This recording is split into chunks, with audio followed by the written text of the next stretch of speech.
지난 시간에 거친들에서 신랑을 의지하고 신부가 올라오는 모습을 보았습니다. 그래서 세상은 거친들이다, 광야와 같다 하는 것을 우리는 생각해 보았습니다. 이 세상은 참 위험합니다. 그래서 주님께서 우리를 오실 때 내가 너희를 보냄이 양을 이리 가운데 보냄과 같도다 그랬어요. 이 세상은 이리가 떼들이 득실거리는 그런 위험하고 험악한 세상이라는 것입니다. 그런데 우리를 도와줄 자는 아무데도 없다는 것입니다. 우리가 사는 가운데 많은 문제들이 매번 계속 닥칩니다. 어떤 때는 오른쪽에서 큰 어려움이 닥치고, 또 어떤 때는 왼쪽에서 큰 어려움이 닥치고, 또 어떤 때는 뒤에서 우리를 덮치고, 어떤 때는 앞에서 앞길을 가로막고, 어떤 때는 이 모든 문제가 한꺼번에 와서 우리로 하여금 당황시킬 때가 얼마나 많은지 모릅니다. 그래서 우리가 이 세상 살아가는 것은 내 힘으로 살아갈 수 없는 세상이라는 것을 가르쳐주고 있습니다. 그래서 신부는 신랑을 의지하고 거친들을 통과하게 되는 것입니다. 그래서 우리를 도와줄 자가 없어요. 혹시 누가 우리를 도와줄까? 여러분, 위기에 딱 처하잖아요. 누가 도와줍니까? 정말 어떤 위기에 딱 처하면 아무도 도와주지를 못해요. 아무도 내가 너 도와주겠다, 내가 너를 건져주겠다, 내가 너를 책임지겠다 이럴 사람이 한 사람도 없다는 거예요. 그야말로 한 사람도 없어요. 그래서 우리를 도울 자는 천지를 지으신 여호와, 내가 산을 향하여 눈을 들리라, 나의 도움이 어디서 올꼬, 나의 도움이 천지를 지으신 여호와에게서로다. 그는 졸지도 아니하시고 주무시도 아니하시고, 그는 너의 우편의 그늘이 되셔서 언제든 네가 부를 때마다 나는 여기 있노라. 주님께서 달려오시는 우리를 지키는 자라는 것을 우리는 생각해 보았습니다.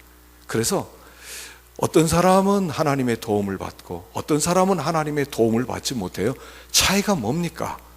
하나님은 항상 그늘이세요. 그 그늘로 뛰어드는 자는 도움을 받고 뛰어들지 않는 자는 도움을 받지 못한다는 것입니다. 그래서 하나님은 늘 거기 계셔요. 달려 들어가라는 것입니다. 우리 우편에 그늘 되신, 반석이 되신 그분 밑으로 들어가기만 하면 우리는 거기에서 위로를 받을 수 있고 도움을 받을 수 있다 하는 것을 생각해 보았습니다. 또 하나님의 사랑이 얼마나 큰 사랑인가를 생각해 보았습니다. 그래서 하나님의 사랑은 죽음같이 강한 사랑 그랬어요. 죽음같이 강한 사랑. 그러니까 하나님의 사랑은요, 이 세상에 우리가 피부로 체험할 수 있는 가장 강한 힘을 가진 존재는 사실은 죽음입니다. 그래서 우리 주위에 항상 죽음을 보는 거예요. 그래서 그 죽음 앞에 죽음을 피할 수 있는 것은 아무것도 없어요.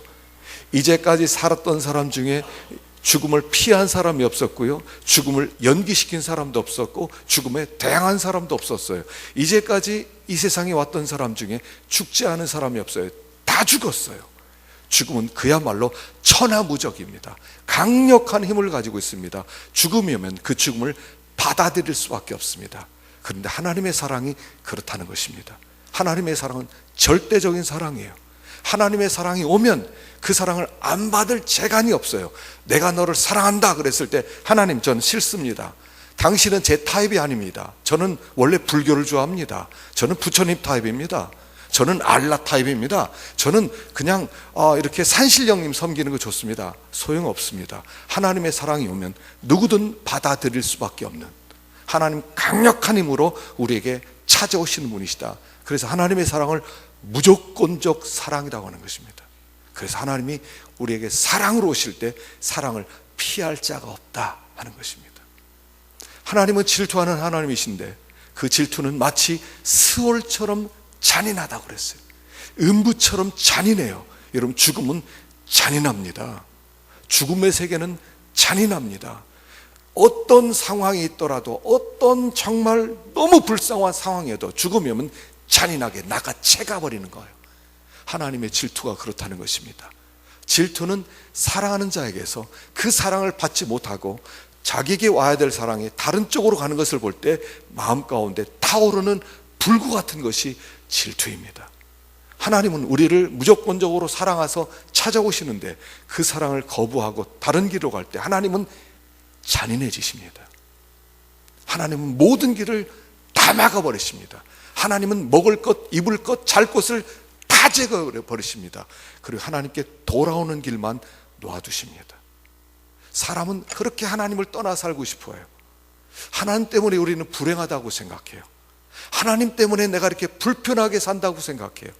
오히려 하나님을 모르는 사람이 오히려 더 행복한 것처럼 보일 때가 많아요. 그러나 그렇지 않다는 것입니다. 하나님께서 그렇지 않다는 것을 하나님께 돌아왔을 때 증명해 주시는 거예요. 그래서 하나님은 때로는 잔인하게 모든 길을 다 막아버리세요. 혹시 길이 막혔습니까?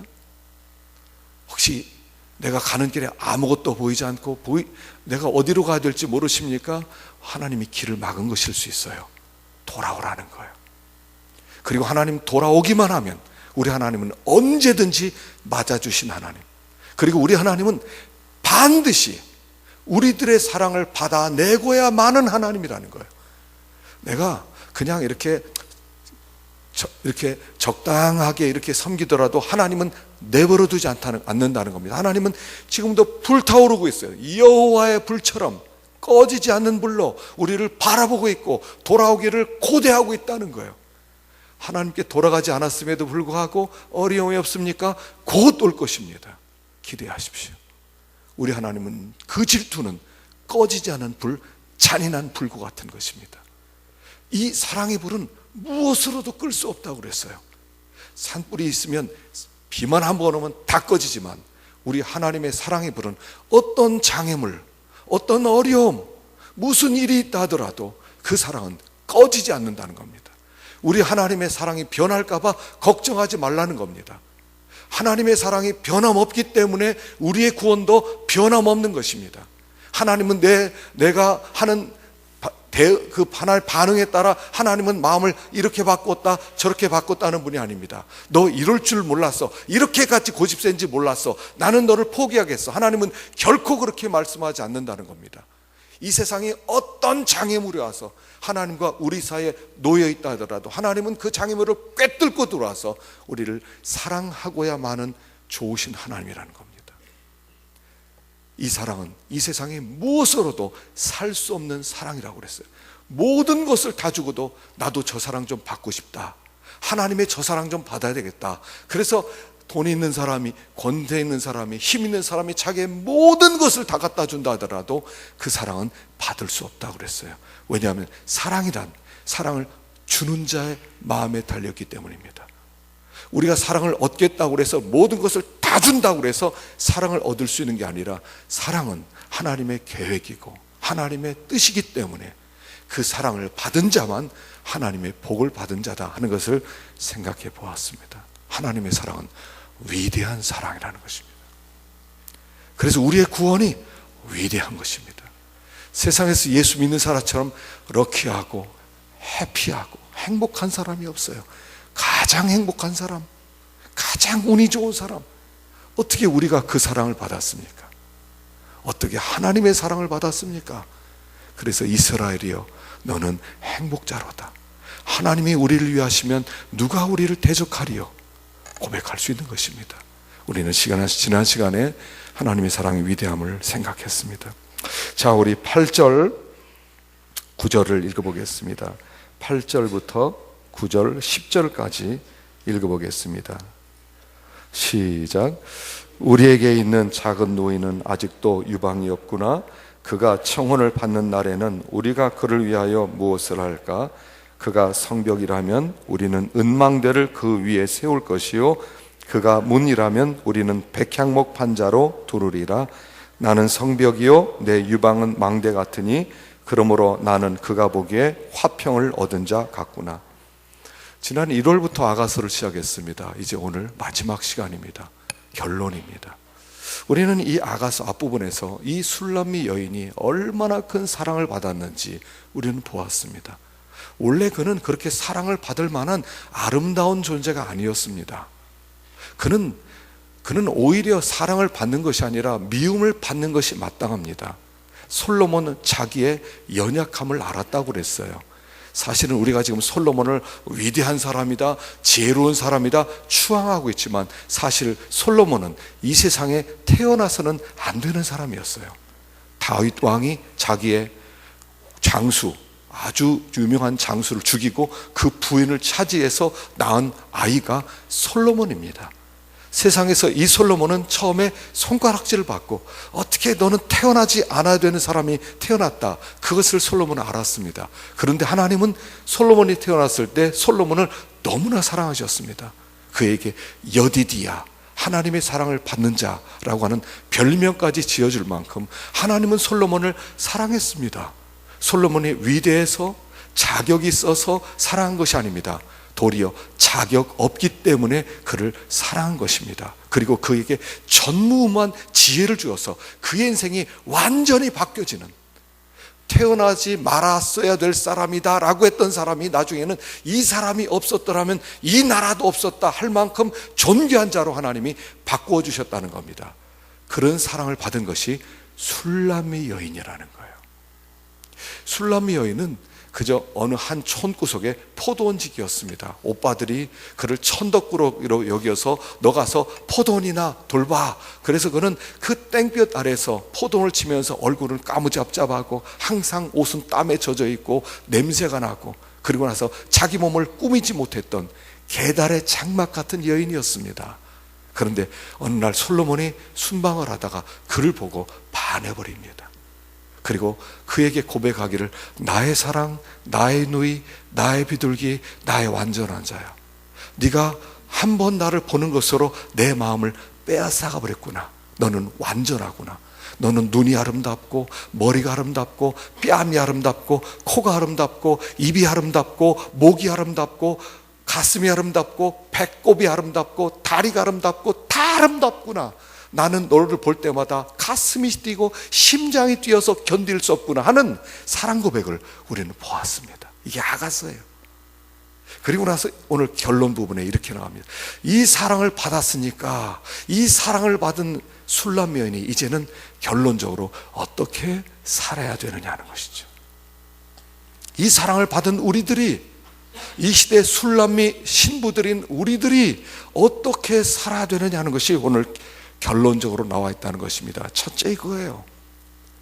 여기에 오빠들이 이 술람이 자기 누이 동생을 보고 늘 걱정했어요. 우리에겐 누이는 아직도 유방이 없구나. 청혼을 받으면 어떡하지? 라고 걱정하던 오빠들이 제일 걱정했던 부분은 9절이었다는 겁니다. 그가 성벽이라면 우리는 은망대를 세울 것이다. 그가 문이라면 백향목 판자로 두을 것이다. 그러자 술람 여인이 얘기합니다. 나는 성벽입니다. 내 유방은 망대 같습니다. 나는 평화를 얻은 자 같습니다. 자, 이것은 그의 오빠들이 술람 여인, 자기 누이 동생을 생각할 때 항상 시집갈 그 동생을 생각하면서 무엇을 걱정하냐면 순결을 지킬 수 있을 것인가를 걱정했다는 겁니다. 내 동생이 순결을 지켰을까? 신랑을 만날 때까지 자기의 정조를 지켰을까? 만일 그가 정조를 지켰다면 그 결혼식 날 그에게 은멸류관을 씌워주어서 그를 영화롭게 할 것이다 라고 하는 고백이 나와 있어요. 그러니까 여기 우리 술람미 신부로서 그리스도를 만나서 완전한 영광 가운데 들어갈 때까지 우리가 해야 될 첫 번째 일은 뭐냐면 순결을 지켜라는 것입니다. 영적 순결이에요. 그래서 여기에 술람미 신부가 이야기합니다. 나는 성벽이요 내 유방은 망대 같습니다. 나는 성벽처럼 나는 잘 지켰습니다. 내 유방은 망대와 같습니다. 그래서 망대가 높이 서서 아주 그 꼿꼿하게 서 있는 것처럼 아무도 건드릴 수 없을 만큼 나는 자존심을 세워서 나를 건드리지 못하도록 나는 잘 지켰습니다 라고 고백하는 것입니다.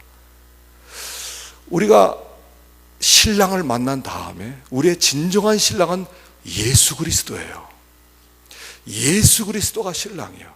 그 예수 그리스도를 만난 다음에 예수 그리스도로 말미암아 우리는 모든 것을 다 얻었어요. 참 사랑을 얻었잖아요. 누가 우리를 이렇게 사랑합니까? 나의 사랑, 나의 누이, 나의 비둘기, 나의 완전한 자야. 누가 우리를 이렇게 불러줍니까? 우리가 세상에서 사람을 만나서 살지만 그 세상에 우리를 만나는 사람이 우리를 그렇게 변함없이 그렇게 사랑합니까? 시간이 지나면서 사랑이 식어집니다. 변질됩니다. 그런데 우리 하나님의 사랑은 가면 갈수록 질투하는 하나님은 사랑이 커지면 커졌지 줄어드는 법이 없다는 겁니다. 이렇게 우리를 사랑할 자가 누구입니까? 우리를 도와줄 자가 누구입니까? 하나님 앞에 나아갈 때마다 우리는 도움을 입지 않습니까? 삶에 한 번 이상의 다 간증거리 있지 않습니까? 너무 어려웠을 때 하나님께 부르짖었더니 하나님이 도와주셨더라. 간증거리가 다 몇 개씩 있을 만큼 하나님 우리를 도와주는 하나님입니다. 그분은 모든 것을 다 주시고 우리를 기대하시고 소망을 주시고 위로하시는 참 좋으신 분입니다. 순결이란 뭐냐면 이런 겁니다. 당신만이 나를 만족시켜주는 분입니다. 이거 있을 때 순결을 지킵니다. 순결을 못 지키는 이유는 신랑이 뭐가 부족한 거예요. 부족한 것을 다른 데서 채우고 싶은 거예요. 하나님, 당신을 사랑했더니 부족합니다. 난 만족 못합니다. 나 좀 다른 데서 사랑 좀 받아와야 되겠습니다. 내가 주님만 사랑했다가 내가 이렇게 불행해지겠습니다. 난 다른 것 좀 찾아야 되겠습니다. 이게 정조를 잃어버리는 음행이라는 것이죠. 이스라엘 백성들은 항상 주님을 떠났어요. 주님, 당신으로 만족이 안 됩니다. 당신이 주는 것으로 못 살겠습니다. 그리고 항상 눈을 돌리는 거예요. 왜 그랬어요? 욕심이 있어서 그랬어요. 욕심이 있으면 순결을 잃어버리기도 했습니다. 우리는 하나님이 주는 것으로 사는 거예요. 나의 신랑은 가장 좋은 분입니다. 나의 신랑은 가장 충만한 분이십니다. 나의 신랑은 나의 전부입니다. 나의 소망입니다. 나의 반석입니다. 그분은 나의 충만입니다. 이렇게 고백할 때 우리는 다른 걸 찾지 않아도 돼요. 그분이 다 채워주니까. 그런데 욕심이 있어요. 100만 원을 갖다 줬어요. 그럼 100만 원으로 사는 게 아니라 나 200만 원 있어야 살겠는데 나는 명품 가방도 필요하고 명품 옷도 필요해. 이 신랑이 주는 거 가지고 못 살겠어 할 때는 애인을 찾게 되어 있다는 것입니다. 왜 순결을 버리느냐 하면 주님이 주신 것으로 살지 않고 욕심이 있어서 그래. 난 이렇게 살면 안 돼. 난 더 잘 살아야 돼. 나는 더 풍성하게 살아야 돼. 그렇게 하면서 하나님이 주는 것으로 만족하지 않는 거예요. 그런데 어떤 때는요, 하나님이 안 줄 때도 있어요.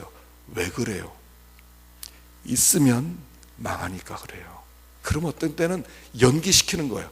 안 주는 게 아니에요. 그 자격이 있을 때까지 미루시는 거라고요. 그러니까 우리가 미루고 있고, 너는 더 많이 있으면 나를 떠날 것 같아. 그러니까 너 조금 기다려라. 넌 좀 자격이 익히고 너가 좀 더 성숙하면 내가 줄게. 좀 기다려 하는데, 하나님, 나 못 기다려요. 나 이렇게 난 살고 싶지 않아요. 하나님, 인생 하나밖에 없는데 난 이렇게 구질구질하게 살고 싶지 않아요. 난 다른 데를 가서라도 내가 얻어오기가 말겠어요. 그렇게 될 때 음란하게 되는 거예요. 음행이에요. 그게 애인을 찾는 거예요. 그게 호세아서에서 말한 메시지예요. 애인을 만들어서 사생활을 만드는 거예요. 하나님이 주신 것으로 사는 것이 아니라 세상에 주는 것으로 살아야 되겠다고 세상으로 달려나가는 거예요. 신랑 잠깐 기다리세요. 그리고 고멜은 밤에 나갔어요. 호세아를 두고 밤에 나가요. 그리고 밤에 나가서 조용히 들어와요. 나중에 임신을 했어요. 아이를 셋이나 낳았어요. 근데 누구 자식인지 모르는 거예요. 사생활을 낳는 거예요. 우리는 하나님이 주신 것으로 사는 거예요. 하나님이 주신 것으로 감사합니다. 하나님이 주신 것으로 만족합니다. 하나님, 당신이 나에게 가장 충분하게 주셨습니다. 그렇게 고백하는 거예요. 그런데 하나님, 이것 가지고 안 되겠습니다.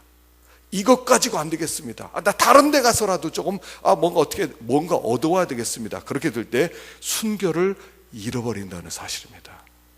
우리가 기억해야 됩니다. 우리가 누구냐는 거예요. 자, 여기 요한일서 3장 2절 읽어보겠습니다. 시작. 사랑하는 자들아, 우리가 지금은 하나님의 자녀라. 장래에 어떻게 될지는 아직 나타나지 아니하였으나 그가 나타나시면 우리가 그와 같을 줄 아는 것은 그의 참모습 그대로 볼 것이기 때문이니 주를 향하여 이 소망을 가진 자마다 그의 깨끗하심과 같이 자기를 깨끗하게 하느니라. 자, 우리가 지금 하나님의 자녀라 그랬어요. 지금 이렇게 보잘것없는 모습일지라도 하나님의 자녀라는 거예요. 사람들이 손가락질하고 사람들이 넌 어떻게 하나님을 섬기는 사람이 그 모양이냐 하더라도 우리는 하나님의 자녀라는 거예요. 그런데 어떻게 될지 아직 나타나지 않았다는 거예요. 우리가 후에 어떻게 영광스러운 존재로 우리가 변화될지 아무도 모른다는 거예요. 그런데 우리는 미래에 나타나지 않을 모습을 생각하지 않고 지금 자꾸 내가 이렇게 살면 되겠는가? 난 더 좀 잘 살고 싶고, 더 좀 누리고 싶고, 더 좀 풍성하게 살고 싶고, 그래서 자기의 정체성을 잃어버리면 깨끗하게 살 수 없다는 거예요. 정체성을 기억하라는 거예요. 나는 하나님의 자녀라는 거예요. 나는 하나님의 그리스도의 신부라는 거예요. 나는 하나님의 상속자라는 거예요. 하나님의 영광에 참여할 자라는 거예요. 이 분명한 정체성을 가져야만 자기를 지킬 수 있다는 거예요. 우리 자꾸 세상 사람을 보면서 이렇게 생각하게, 세상의 모든 행복을 다 누리는 것 같아요. 모든 좋은 것을 다 가지고 있는 것 같아요. 우리는 나중에 한 걸음 더 나가서 이렇게 생각해요. 하나님 섬기다 보니까 이렇게 살게 되었어. 너무 못 살아. 하나님 섬기다 보니까 난 아무것도 없어. 정말 그렇습니까? 그렇지 않아요. 우리 하나님은 얼마든지 주시는 거예요. 근데 때때로 자격이 없을 때 기다리게 만드는 거예요. 그렇지만 우리의 미래는 하나님의 상속자로서 하늘의 모든 영광스러움을, 이 세상의 모든 영광을 가진 것보다 훨씬 더 영광스러운 그런 모습으로 우리는 변화될 거예요. 정체를 알라는 거예요. 너는 누구냐? 나는 하나님의 자녀다. 너는 누구냐? 나는 그리스도의 신부다. 넌 누구냐? 하늘의 영광의 상속자다는 그 정체성을 가지라는 거예요. 그게 깨끗하게 살게 만들어주는 거예요. 일본의 도자기가 유명하죠. 여러분, 일본 도자기는 한국 도자기보다 더 유명합니다. 그런데 일본 도자기에 아주 유명한 장인들이 있는데 거의 다 한국 사람들이에요. 그 예전에 심수관이라는 분이 한국에 와서 인터뷰를 한 적이 있었어요. 이분이 14대째 한국 사람이에요.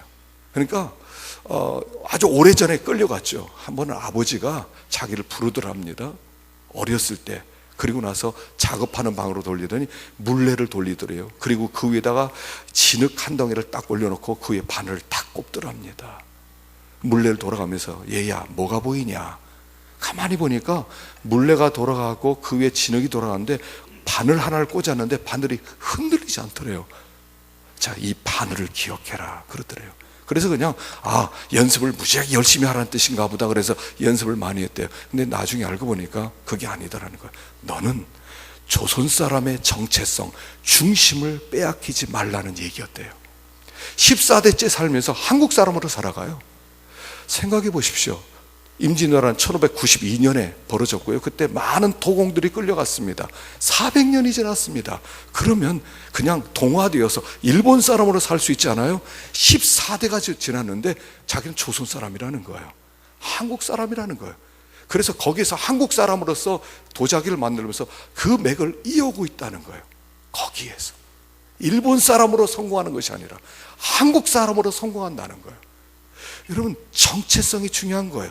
중심이 중요한 거예요. 당신은 누구냐? 그럴 때 나는 하나님의 자녀다. 이게 나와야 된다는 거예요. 너는 누구냐? 그랬을 때 나는 그리스도의 신부다. 이게 나와야 된다는 거예요. 너는 누구냐? 그랬을 때 하나님의 영광을 물려받을 하늘의 상속자다는 정체성이 있게 될 때 자기를 지켜낼 수 있다는 거예요. 그런 정체성이 없으면 그냥 대충 살다가 어떻게 대충 죽고 대충 천국 가고, 여러분 그런 거 없습니다. 자기를 잘 지켜나가야 돼. 너는 누구냐? 여기 지금 아가서의 결론은 우리에게 묻고는 겁니다. 당신은 누구십니까? 저는 술람 여인입니다. 이 고백이 나와야 돼. 그 영광에 참여할 자입니다. 이게 나와야 돼. 그랬을 때 이 세상이 우리를 더럽히려고 주는 모든 오물로부터 우리는 자기를 지킬 수가 있고 비겁하지 않을 수 있다는 거예요. 가장 거룩한 삶을 살아갈 수가 있다 하는 것을 보여주는 거예요. 11절을 보십시다. 11절 시작. 솔로몬이 바알하몬에 포도원이 있어 지키는 자들에게 맡겨주고 그들로 각기 그 열매로 말미암아 은 1000을 바치게 하였구나. 솔로몬 너는 1000을 얻겠고 열매를 지키는 자도 200을 얻으려니와 내게 속한 내 포도원은 내 앞에 있구나. 너 동산에 거주하는 자야. 친구들이 내 소리 귀를 기울이니 내가 듣게 하려무나. 여기 13절에 뭐라고 불러요? 너 동산에 거주하는 자야. 여러분, 앞에서 동산 얘기 몇 번 나왔습니다? 7번 나왔어요. 이 동산이란 말만 7번 나왔어요. 솔로몬은 포도원이 있어요. 포도원, 동산 같은 얘기예요. 항상 솔로몬은 포도원에 관심이 많았어요. 그래서 포도원에 사람을 두고 포도원을 지키고 포도원을 돌보고 항상 포도원이 이 솔로몬의 가장 마음 중심에 있었어요. 근데 이 포도원과 동산이란 사실은 같은 이야기예요. 이 술람 여인은 어디에 거주하는 자입니까? 너 동산에 거주하는 자야. 여기 동산은요 에덴을 얘기하는 겁니다. 우리의 동산교회가 있어요. 또 대전에도 동산교회가 많아요. 전국적으로 동산교회가 많고요, 저 외국 이민교회도 동산교회가 각 도시마다 있어요. 동산이란 무슨 뜻이냐면 이것을 얘기하는 거예요. 동산교회는 에덴을 얘기하는 거예요. 에덴은 어떤 곳이 에덴이냐면 거기는 하나님으로 충만한 곳이 에덴이에요. 아담과 하와가 에덴에서 살았다 그럴 때 좋았겠다 이런 게 아니라, 에덴에서 살았다는 것은, 에덴은 하나님의 영광으로 충만했던 곳, 하나님의 임재로 충만했던 곳, 하나님의 뜻으로 충만했던 곳, 거기가 동산이라는 거예요. 아담이 동산에서 살았어요. 그런데 이 술람미 여자가 이제 솔로몬을 만나서 동산에서 살게 되었어요. 이 동산은 주님으로 충만한 세계를 이야기하는 거예요.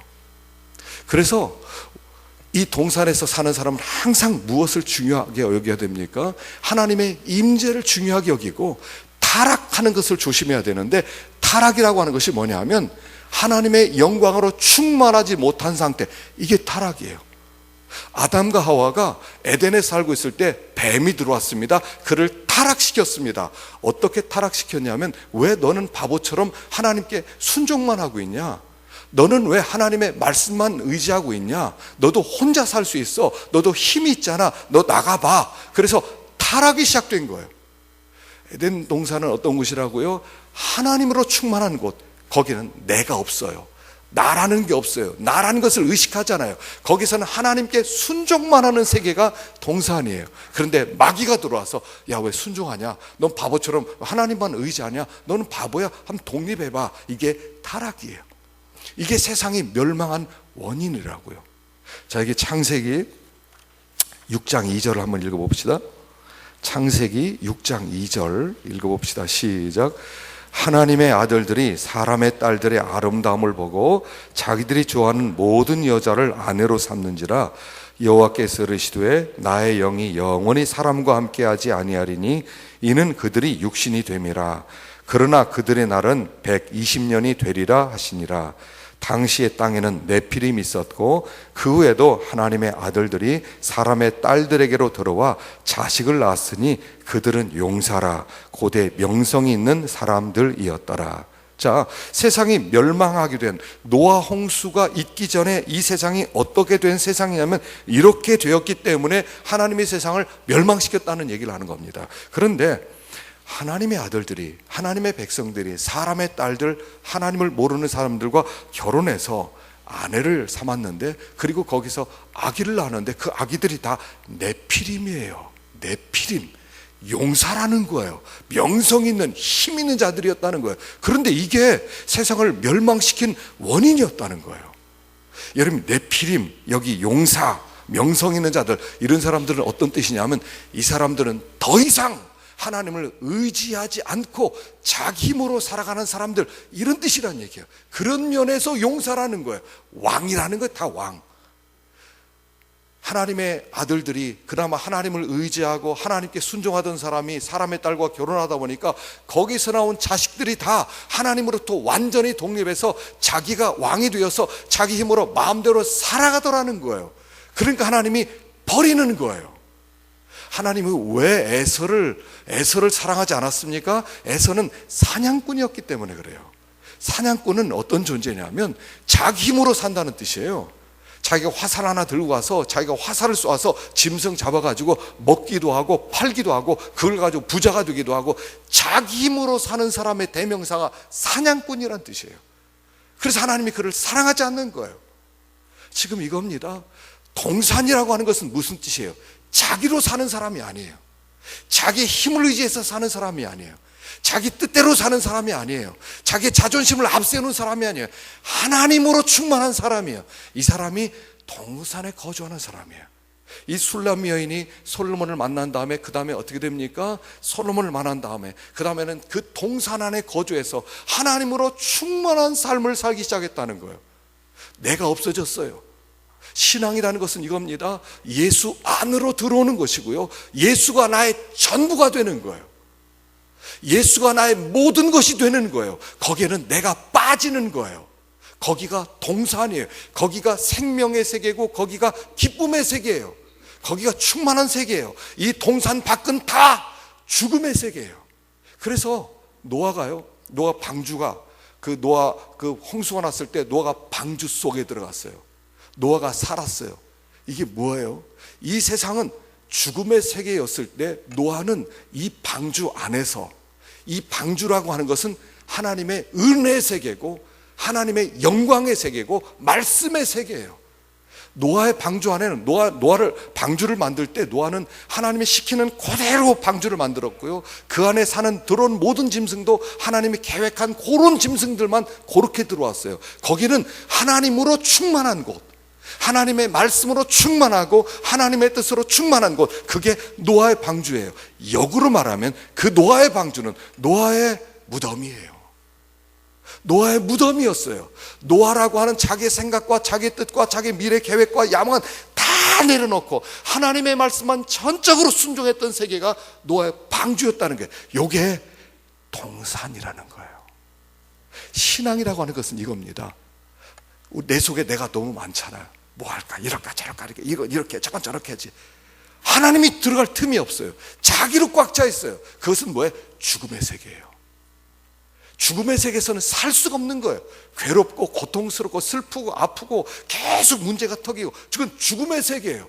그런데 이 동산은 생명의 세계예요. 거기 내가 없어요. 더 이상 내가 이거 해야지 저거 해야지, 내가 방주 만들지 말고 다른 거 만들어야지, 방주 만들 때 다른 나무를 한번 써봐야지, 방주를 하나님이 시키는 거 말고 다르게 창문을 만들어봐, 이런 거 하나도 없어요. 그냥 시키는 대로 해요.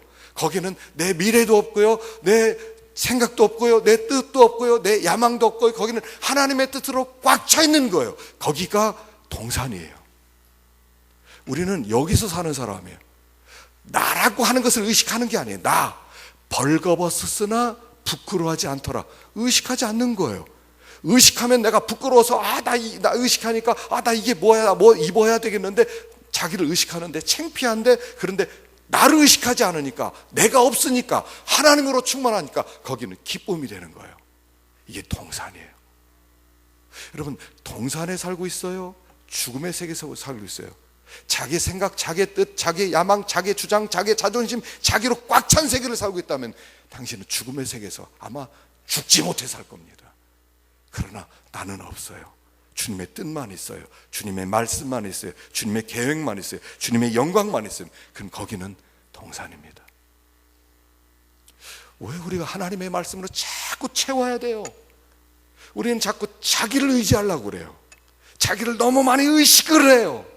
하나님은 조금 들어올까 말까, 하나님 자리를 좀 줄까 말까요? 하나님 뭐 좀 들어오시려면 들어오시고 나가려면 나가시고, 난 여긴 내 세계예요, 내 세계. 하나님 좀 뭐 말씀 한번 해보세요. 그건 내가 싫어요. 나 그렇게 안 할래요. 하나님 나가세요.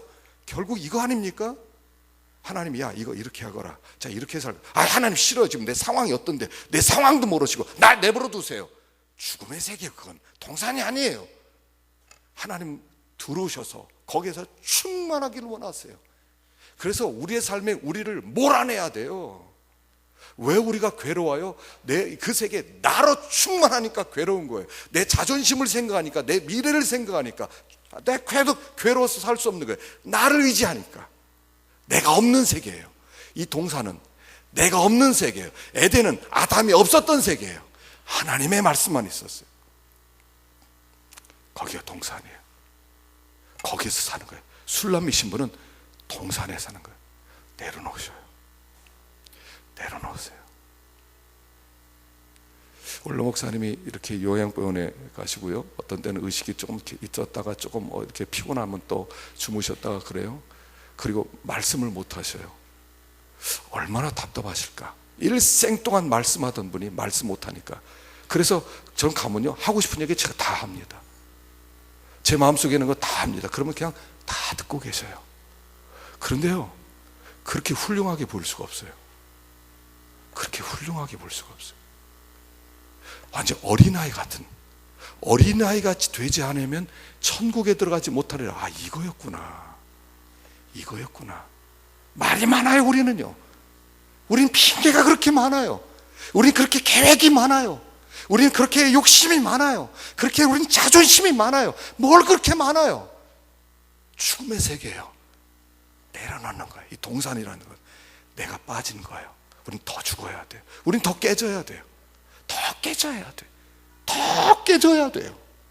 그래야 동산이 되는 거예요. 지금 이게 이 결론이란 말입니다. 이 술람 여인이 그 사랑을 받고 은혜를 받고 그 동산에서 이제는 술람이 자기가 완전히 사라진 상태, 주님의 영광으로 충만한 상태, 주님으로 행복을 삼는 상태, 주님의 말씀에 전적 경적적으로 절대적으로 복종하는 그 세계, 여기가 동산이에요. 그래서 이 교회는 이런 곳이에요.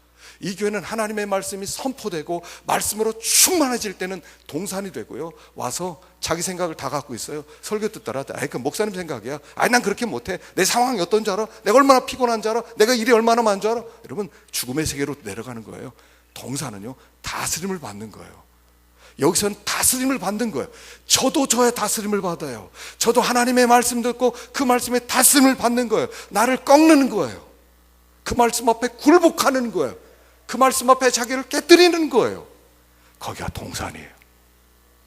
자꾸 알아달라고, 알아달라고, 내가 누군지 아냐고, 나 좀 알아달라고, 나 좀 알아. 자꾸 자기를 주장하려고 그래요. 하나님의 세계는 자기를 주장하는 세계가 아니에요. 자기를 자꾸 죽이는 세계예요.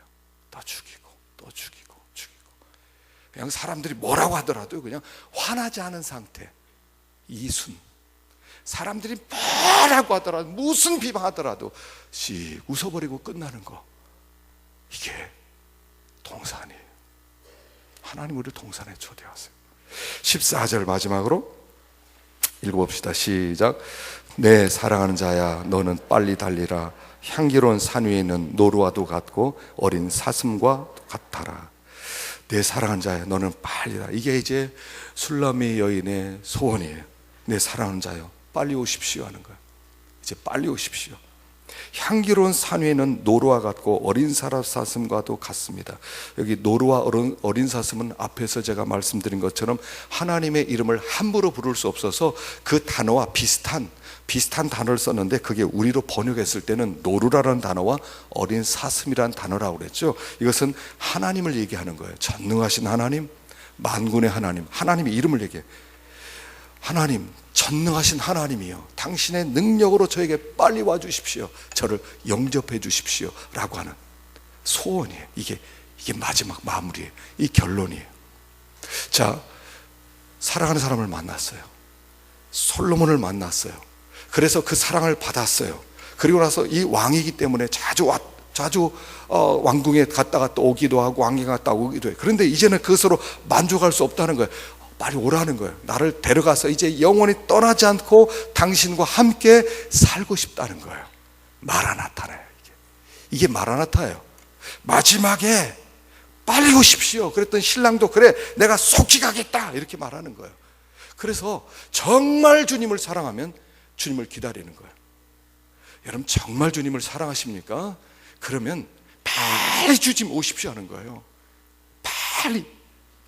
예전에 그 김성건 선교사님이 얘기했던 게 마음에 계속 남아요. 어머님이 위암 걸리셨어요. 그래서 위암 걸려서 이제 죽어가는데 어머님 이거 어떡합니까? 빨리 수술합시다. 그러니까 놔둬라. 내가 이제 그렇게 기다렸던 주님 만나게 됐는데 무슨 수술이냐? 난 이대로 있다 주님 앞에 가겠다. 그래서 일찍 세상을 떠나셨어요. 바보 아니에요? 바보잖아요. 예, 그 사람이 술람 여인이에요. 주님 만나는 게 너무 좋은 거예요.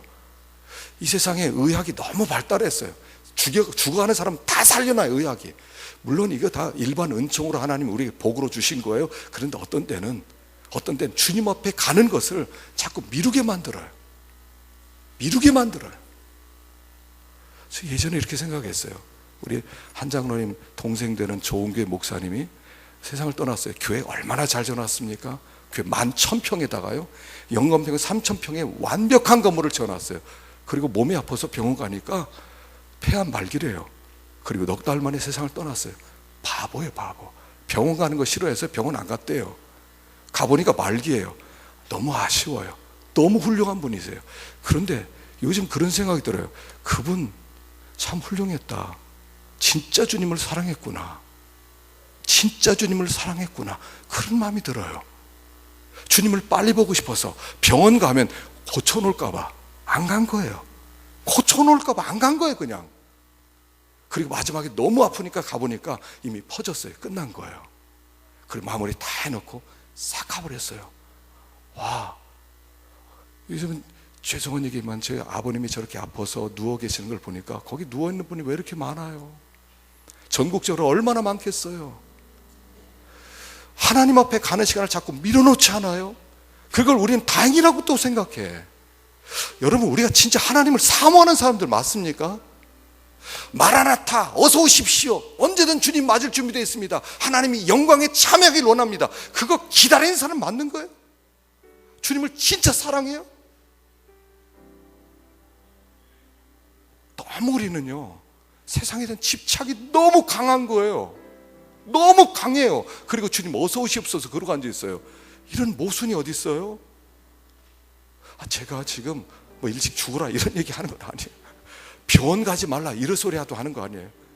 하나님께서 우리에게 주신 이 땅의 사명을 감당하기 위해서는 여러 가지 다 필요해요. 그러나 근본적으로 언제든, 옛날에 여러분 보셨죠? 왕들이 평균 연령을 재니까 39살에 다 죽었더래요. 몇몇 왕 빼놓고요 다 일찍 죽었어요. 39이요. 39이요. 옛날에는 60 환갑된 사람이 거의 없었어요. 환갑되면 막 잔치를 했어요. 동네 잔치를 했어요. 지금 환갑이요, 어떤 분 저한테 말도 안 하고 다 지나가요. 왜냐면 환갑이면 되게 젊지 않습니까? 자, 그러나 우리 이렇게 생각하십시다. 주님 앞에 갈 날이 정말 얼마 남지 않았다고 생각하면 우리의 삶은 더 엑기스가 될 거예요. 80이 아니라 그냥 하나님이 부르면 언제든 난 간다. 그러면 항상 깨어 있을 겁니다. 항상 깨어 있을 겁니다. 자기가 해야 될 일을 미루지 않을 것입니다. 옛날 사람들은 1년을 살았지만 지금 이 시대 10년 살듯이 살았어요. 옛날 사람들은 우리보다 훨씬 더 많은 일을 했어요. 왜요? 진하게 살았으니까요. 우린 진하게 살지 않아요. 주님을 그렇게 기다리지 않아요. 주님을 만나는 것을 별로 그렇게 좋아하지 않아요. 여기서 좀 더 길게 있다, 여기서 좀 편안하게 그냥 좋아졌다, 그냥 몸 건강 조심조심 했다가 나중에 요양병원에서 하나님 앞에 가겠다는 거 아닙니까? 나쁘다는 얘기는 아니에요. 그러나 항상 깨어있자는 얘기하는 거예요. 술람미 신부의 마지막 고백이 이거예요. 내 사랑하는 자야, 너 빨리 오세요. 여러분, 이 세상이 어떤 세상이에요? 요즘 일본과 한국 관계가 참 안 좋아요. 저 일본 참 싫어해요. 왜냐하면 35년 동안 식민지 통치, 여러분 식민지 통치가 어떠한 줄 알아야 돼요. 우리 후손들에게 이걸 알려야 돼요. 이 식민지 통치가 얼마나 힘들었는지 알아야 돼요. 시몬 시인이 썼던 그날이 오면, 그 시에 보면요, 그날이 내 삶에 오기만 하면 내 머리를 그냥 그 종에다가 내 머리를 쳐서 내 머리를 으스러뜨려서 내가 뇌가 다 쏟아질지라도 총을 치고 싶다. 그날이 올 것 같으면 내 몸을 찢어서 가죽을 벗겨서 북을 만들어서 내가 저 종로바닥을 푹 치면서 가고 싶다. 나는 그날을 그렇게 사모한다. 그게 식민지 시대였어요. 얼마나 찬탄을 많이 당했어요. 여러분, 위안부 문제요, 우리나라 20대 10대 20대 그냥 이유 없이 끌려가가지고 전 세계로 팔렸어요. 어떤 날 임신을 하잖아요. 아기를 떼버려요. 그리고 그날 손님을 받게 했어요.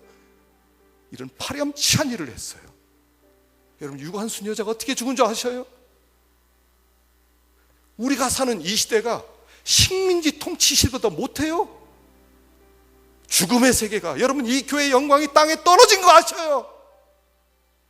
하나님의 이름이 교회를 보고 침을 뱉어가는 이 세계를 아시냐 말이에요. 여기서 생존만을 위해서 사는 거예요.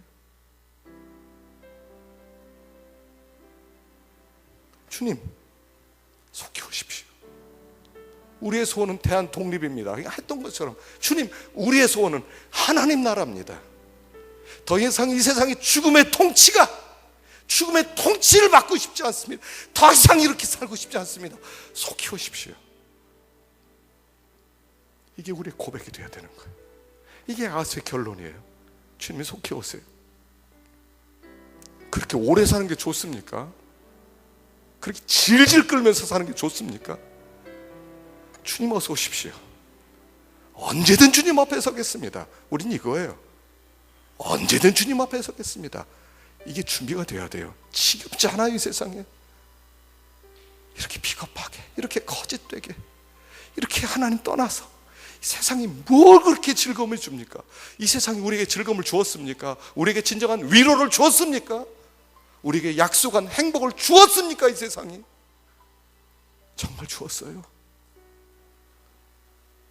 그 나라가 와야 되는 거예요. 술람미 신부가 얘기하는, 주님 어서 오십시오.